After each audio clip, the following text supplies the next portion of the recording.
Joe Biden Washington کی سیاست کے تمام نشیب و فراز سے واقف ہیں۔ وہ 36 برس سینٹ کے رکن رہے جبکہ 8 برس نائب صدر۔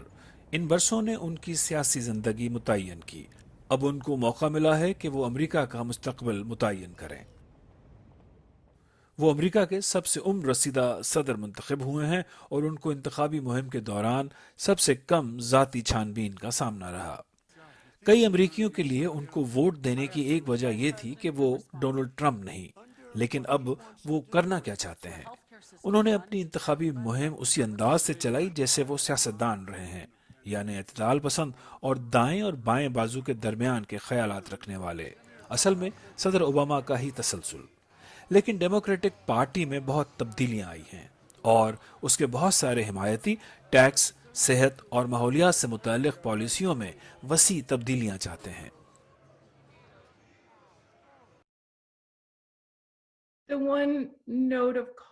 ایک بات کا خیال رکھیں، روشن خیال لوگوں کی حمایت اور اعتماد حاصل کریں جو کہ ڈیموکریٹک پارٹی میں اکثریت میں ہیں۔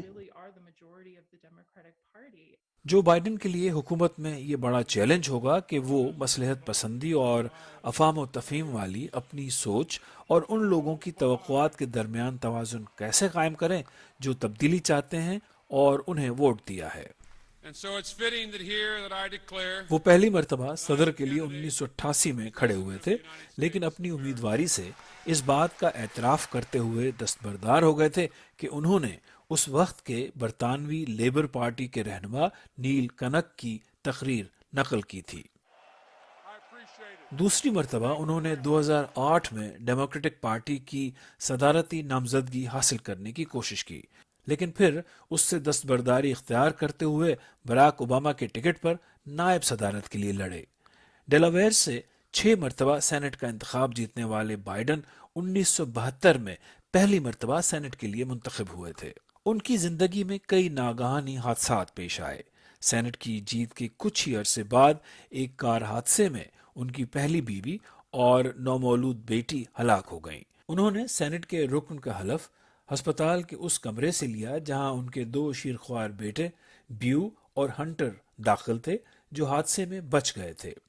2015 میں ان کے 46 برس کے بیٹے بیو دماغ کے کینسر سے ہلاک ہو گئے۔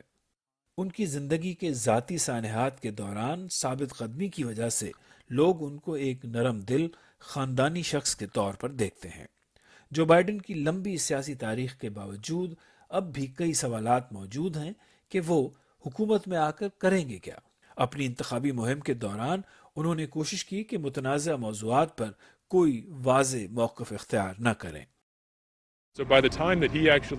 میرا خیال ہے جب وہ حکومت سنبھالیں گے تو اس وقت تک لوگوں نے ان کے پروگرام پر کوئی خاص توجہ نہیں دی ہوگی، اور یہی بات مشکل پیدا کر سکتی ہے کہ ووٹروں کو اندازہ ہی نہ ہو کہ آپ کے منصوبے ہیں کیا۔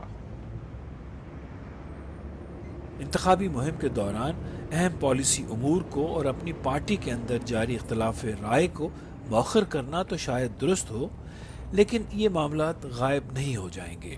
جو بائیڈن کا وائٹ ہاؤس تک پہنچنا بہت صبر آزما رہا ہے، لیکن ان کے اصل چیلنجز ابھی آنا باقی ہیں۔